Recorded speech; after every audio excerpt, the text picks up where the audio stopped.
detail. In, and right shoulder, hold.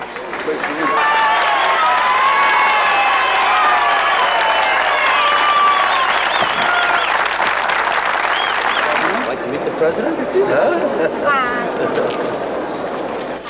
Thank you very much. Viva Cabo Verde! Viva America! Viva America! Viva Cabo Verde!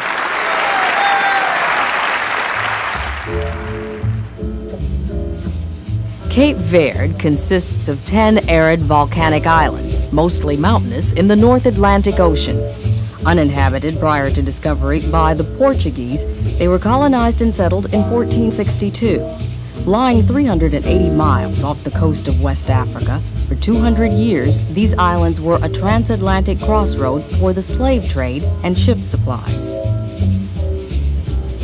Descended from Europeans, mostly Portuguese, and slaves from West Africa, half of Cape Verde's predominantly Catholic population live on the island of Santiago, seat of the national capital, Praia. The people speak Creole, the native language, and Portuguese is used officially. Winning independence in 1975, Cape Verdeans have developed unique cultural traditions in music, language, and folklore during the 500 years as a colony. Situated in the Sahel, an arid belt stretching from mainland West Africa to the islands, this land of scarce rainfall creates a struggle for survival for these people who are dependent on agriculture. For over 400 years, the islands have suffered devastating cycles of drought, famine, and starvation. In this century alone, over 100,000 have died from starvation. The alternative for many from villages and rural areas continues to be immigration. Development today is hampered by lack of water, poor transportation, a harsh environment, and centuries of colonial neglect. Now entering the second decade of a severe and prolonged drought, Cape Verde, the hardest hit country in the Sahel, and mainland African countries in the region are covered by vast areas of arid and desert zones. Despite efforts by governments and people in the region, advancing desert and drought threaten their very existence. This regional tragedy has become an international crisis.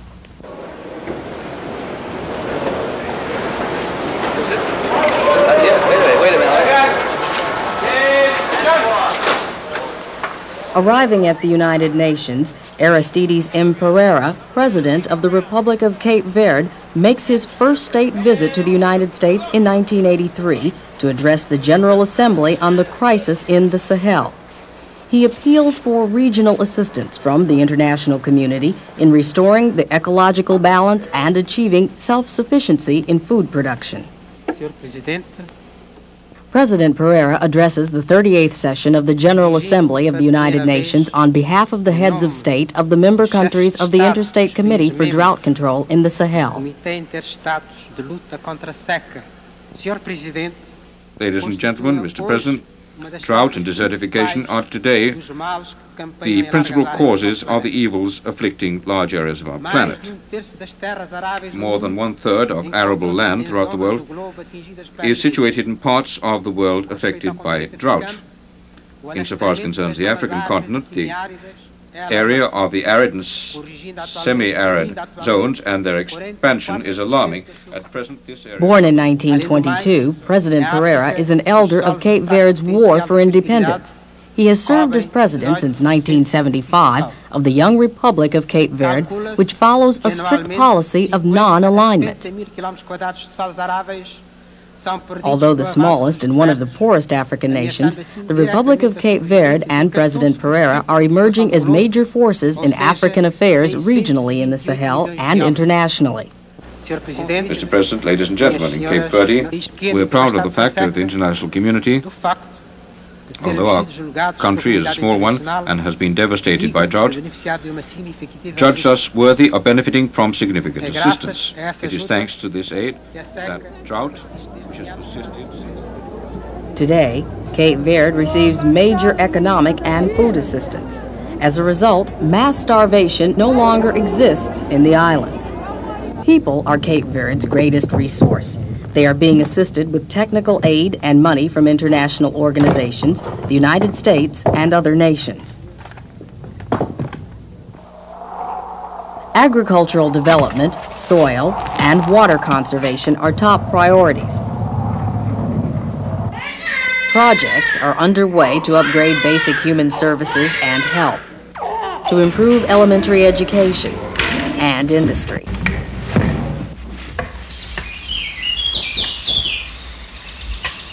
For these development challenges, Cape Verde also looks to the vital contributions from Cape Verdean immigrant communities overseas in building economic and agricultural self-sufficiency. A paz, o desenvolvimento e a segurança internacional. Muito obrigado. Concluding his address, President Pereira leaves the United Nations en route to New England, home of the largest population of Cape Verdeans outside the islands.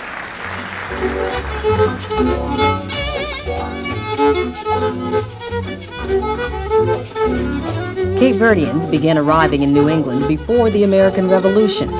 Yankee whalers coming to Cape Verde for supplies and crews provided the first avenue of escape from these isolated islands.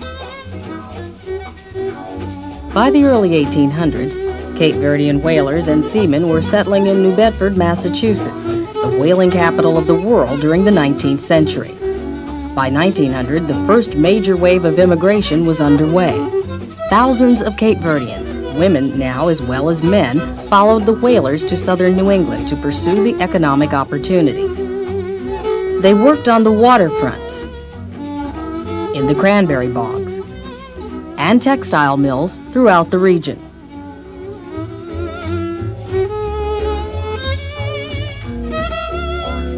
Packets, Cape Verdean owned and operated by 1905, carried people back and forth to New England. The $20 fare for one bought passage on a perilous 2,800-mile voyage lasting 30 to 40 days. John Gomes, born in 1901, a veteran of 12 transatlantic trips, describes his experience. I come to this country in August 1919. I come from Bravo. I take a boat in Bravo, Volante, the name of the boat, and take me to New Bedford. And the 32 days of trip from Bravo to New Bedford. But I was seasick from one port to the other. He joined other Cape Verdeans who worked in the cranberry bogs in the towns of Cape Cod, Massachusetts. By 1910, most of the region's crop was harvested by Cape Verdeans. Quota restrictions in 1921 and 24 slowed the immigration flood of Cape Verdeans.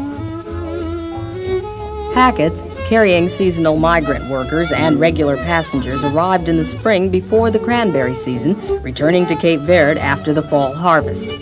Briefly halted during World War II, the packets resumed the role as a lifeline to relatives and friends in the islands, while preserving a strong cultural identity for Cape Verdeans in America.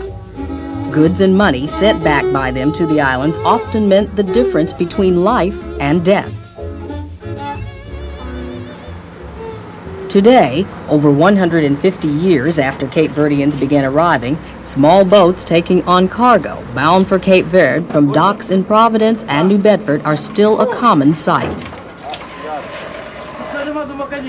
These goods and money sent by Cape Verdeans in America and newer Cape Verdean communities around the world annually provide over 40% of Cape Verde's gross domestic product.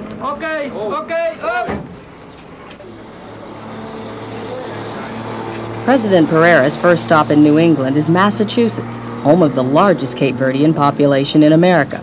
The president and his delegation are greeted by the Consul General and leaders of Massachusetts Cape Verdean community.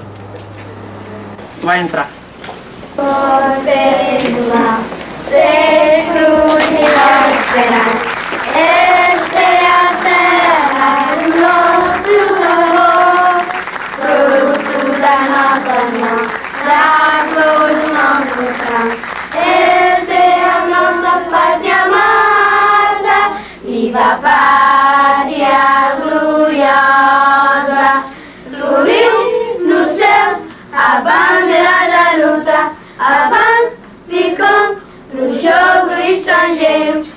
vamos construir na paz e lutar a paz e o progresso. Nós vamos construir. The Roxbury community in Boston, Massachusetts is America's fastest growing area for new immigration, drawing people from Cape Verde as well as communities in Europe and mainland Africa. Relaxed immigration laws in 1965 reopened America's door to Cape Verdeans. St. Patrick's Church is the center of the new immigrants' religious, community, and family life. Seeking economic opportunities like those at the beginning of the century, many filled the need for labor in small businesses, factories, and hospitals.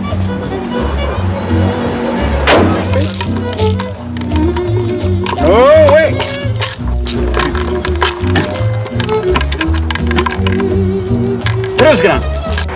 As the numbers continue to grow in Roxbury, identifiable Cape Verdean landmarks have already been established.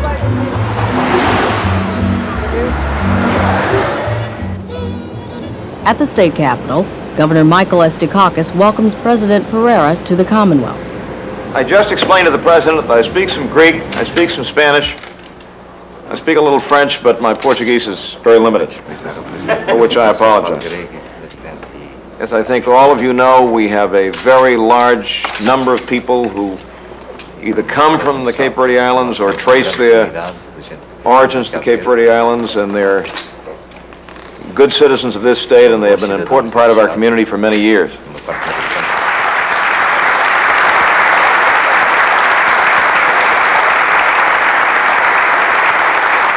State Senator Royal Bowling introduces President Pereira to the Senate.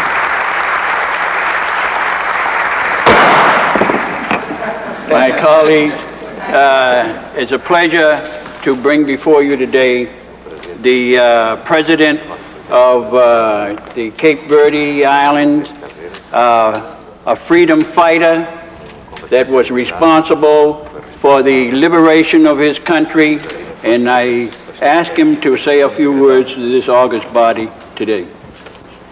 Na verdade, trago comigo uma mensagem do povo de Cabo Verde. I bring with me a message from the people of Cape Verde, and a message that reaches back into the American history. It is a message of the spirits uniting our two peoples. Os nossos dois povos, espírito de autodeterminação, A spirit of self-determination, of independence, and of hope for our futures.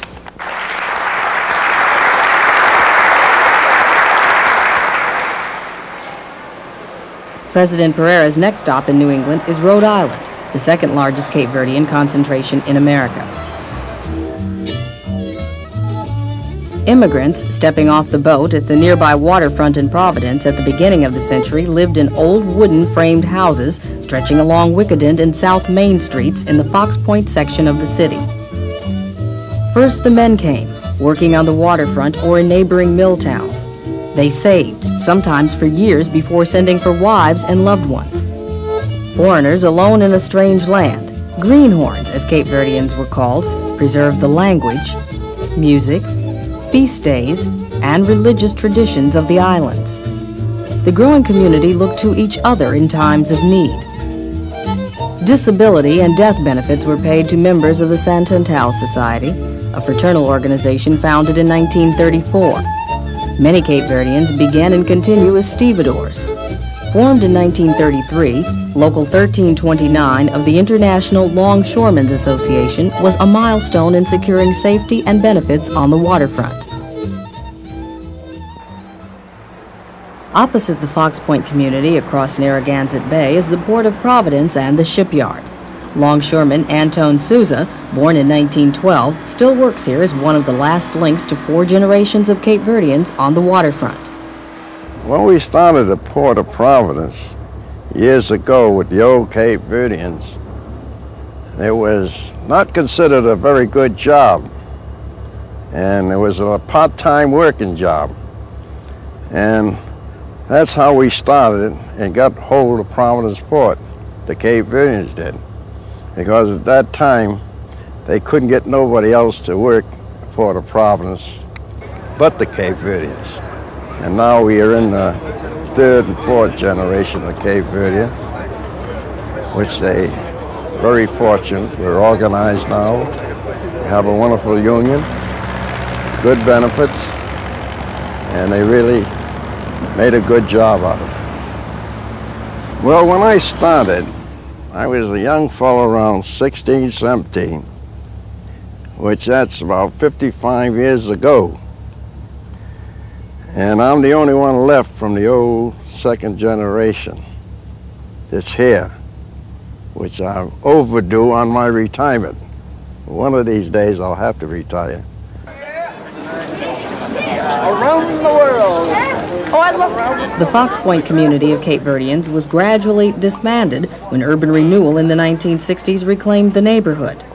Structurally sound houses were restored, and Cape Verdeans moved out to suburbia if possible, or to other parts of the city. One remaining landmark from this thriving community is the Faith Community Parish, the first Cape Verdean Protestant church in the country. Arriving at the state capitol, President Pereira is greeted by Governor Joseph Garahi and leaders of the Cape Verdean community. Very well respected. American descendants of early Cape Verdean immigrants have entered many skilled and professional fields, including commerce, education, and government. They are an important link in securing development assistance for the young Republic of Cape Verde.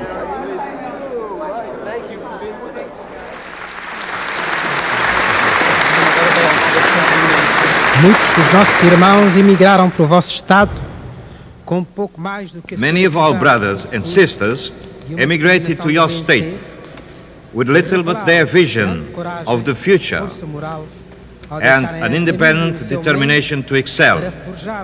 They showed great courage and fortitude in leaving behind family and familiar surroundings to forge a thriving and prosperous community on your shores. We are proud of their accomplishments. Muito obrigado. Thank you. Thank you very much. I'd like to come and visit. Pawtucket, Rhode Island is America's second largest new immigrant community after Roxbury, Massachusetts. To accommodate the large number of new arrivals, the Roman Catholic Diocese of Providence opened a new parish, Immaculate Heart of Mary. At Tolman High School, warm greetings are extended to President Pereira and his wife by the new and old Cape Verdean communities. Seja bem-vindo à nossa América. Anjos da guarda que te acompanha, Senhor Presidente, Espírito Santo que te bem ilumina. Anjos de guia que te bem guia. Cada passada que eu te descendo. Viva Cabo Verde! Viva América! Viva América! Viva Cabo Verde! President Pereira returns to Massachusetts and the city of New Bedford, the spiritual heart of Cape Verdean culture and home of the first institutions of Cape Verdean American life. In 1916, these men started the Cape Verdean Beneficent Association, the first Cape Verdean American fraternal organization.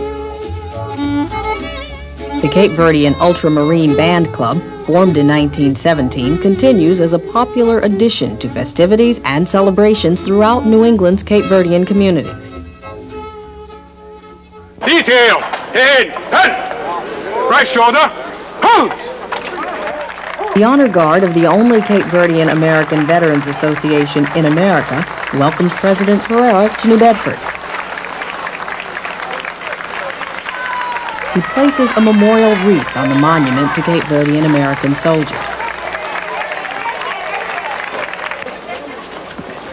Established in 1946, the Cape Verdean Vets and the Ladies Auxiliary are major sponsors of patriotic, educational, and charitable activities in Greater New Bedford.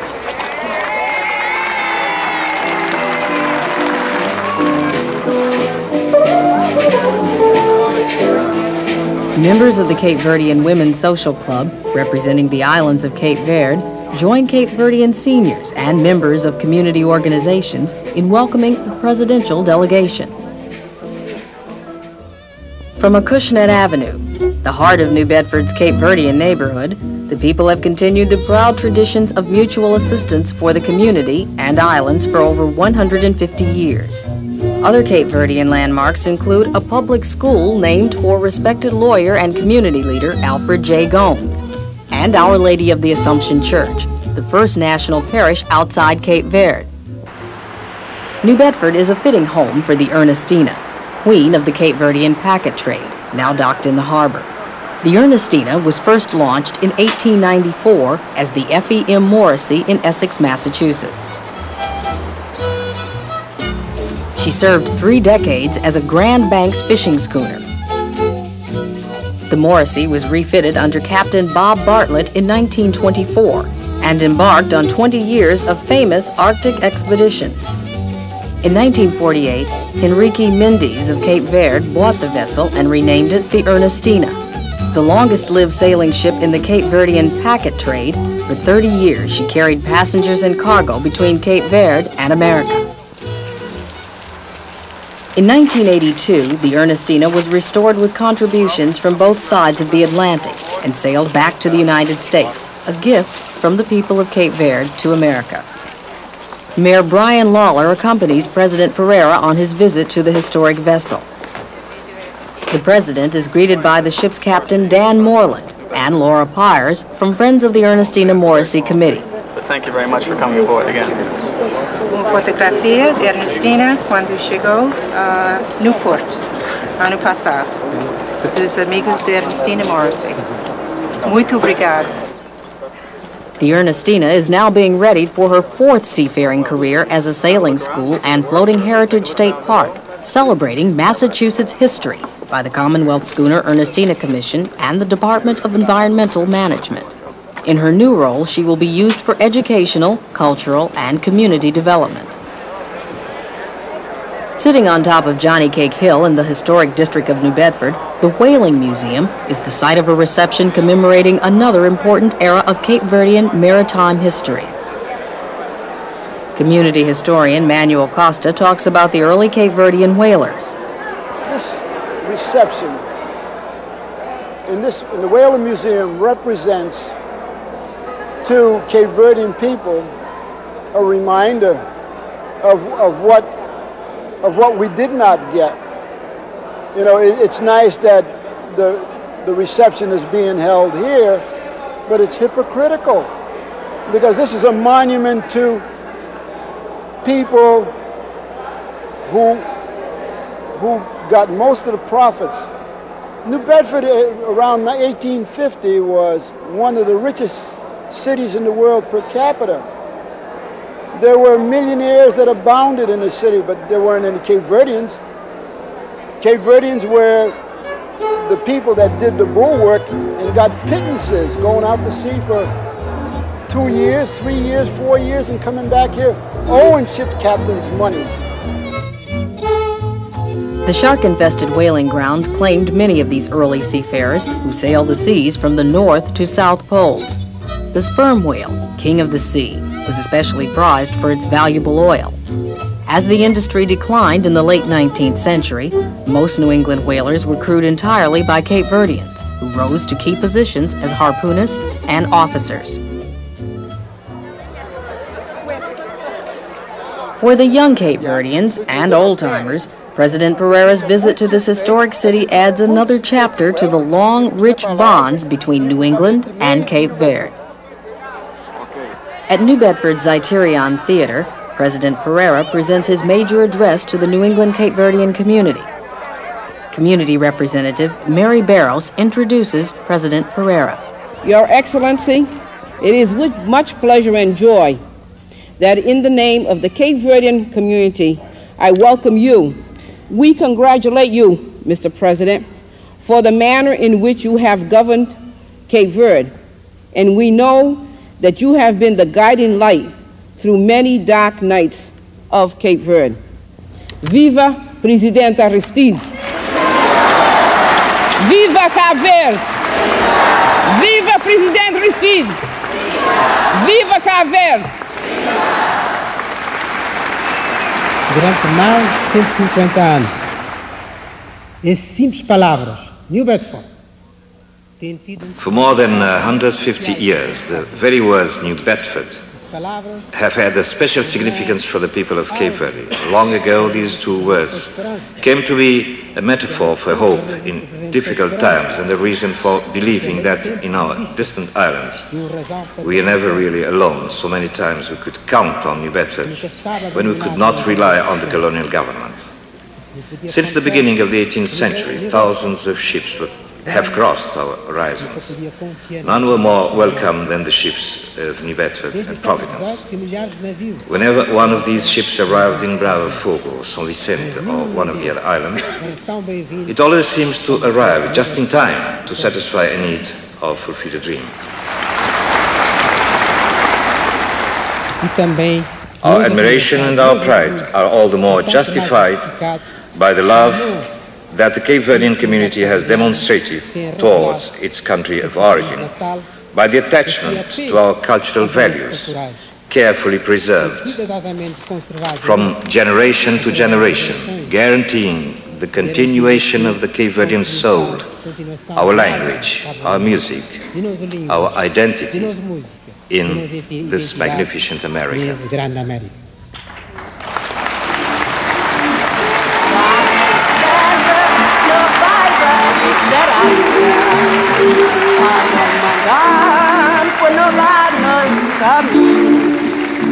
Vamos caver, taca dando lembrança.